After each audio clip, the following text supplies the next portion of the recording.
राजनीति की दुनिया में कब कौन सा संगठन बने और कब राहें जुदा हो जाएं, ये कह पाना मुश्किल होता है। हाल ही में राहुल गांधी और कॉकरोच जनता पार्टी यानी सीजेपी के बीच राजनीतिक एकीकरण की चर्चाएं जोरों पर थी, लेकिन बात बनते बनते बिगड़ गई। आइए जानते हैं कि आखिर क्यों ये दोनों बड़े राजनीतिक और सामाजिक आंदोलन एक साथ नहीं आ सके और इसके पीछे की अंदरूनी सियासत क्या है। नमस्कार, मैं हूं आदित्य, इंडिया.com में आपका स्वागत है। इस दूरी का सबसे बड़ा कारण कंटेनमेंट स्ट्रेटजी है। इस स्ट्रैटेजी के तहत एक पार्टी दूसरी पार्टी के प्रभाव को एक खास नीति के तहत रोकने की कोशिश करती है। यहाँ कांग्रेस को डर है कि कहीं सीजेपी बड़ी पार्टी बनती है तो उसके सेकुलर और प्रोग्रेसिव वोट बैंक को नुकसान हो सकता है, जैसा कि उसे आम आदमी पार्टी के उदय के साथ हुआ था। कांग्रेस और सीजेपी की कार्यशैली और रणनीतियों में भी जमीन आसमान का फर्क है। साथियों, सीजेपी का आंदोलन मुख्य रूप से एक युवा संचालित और जमीनी स्तर का विरोध प्रदर्शन है, जो तात्कालीन शिकायतों और इस्तीफों की मांग पर केंद्रित है। इसके उलट कांग्रेस पार्टी ने इस आंदोलन की धारा के साथ पूरी तरह जुड़ने के बजाय अपनी एक समानांतर मुहिम छात्रों की गूंज की शुरुआत कर दी। कांग्रेस की मंशा साफ है कि वो खुद को युवाओं और छात्रों की मुख्य राजनीतिक आवाज के रूप में स्थापित करना चाहती है, न कि किसी क्षेत्रीय या नए संगठन की पिछलग्गू बनकर रहना चाहती है। दोनों के बीच वैचारिक और व्यवहारिक दूरियों की एक बड़ी वजह उनकी मांगे भी हैं।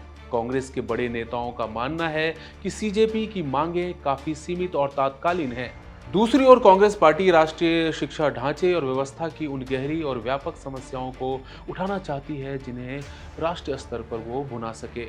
इस वैचारिक मतभेद के कारण दोनों के रास्ते अलग अलग हो गए हैं। राजनीति में क्रेडिट सबसे अहम होता है। कांग्रेस के रणनीतिकारों के मन में ये साफ हिचकिचाहट थी कि यदि उन्होंने सीजेपी के इस आंदोलन को पूरी तरह से अपना लिया तो ये संभव है कि सीजेपी और उनके संस्थापक राष्ट्रीय स्तर पर इस आंदोलन का मुख्य चेहरा बन जाते।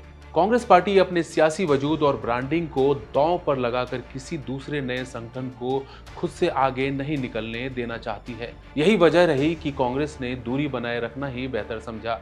इस पूरे घटनाक्रम के बीच दूसरी क्षेत्रीय पार्टियों ने भी आग में घी डालने का काम किया। आम आदमी पार्टी समेत कई विपक्षी दलों ने कांग्रेस पर गंभीर आरोप लगाए। उनका कहना है कि कांग्रेस ने जानबूझकर प्रधानमंत्री आवास के बाहर अलग से विरोध प्रदर्शन आयोजित किए ताकि जंतर मंतर पर चल रहे सीजेपी आंदोलन की लाइमलाइट को छीना जा सके और उस आंदोलन को कमजोर किया जा सके।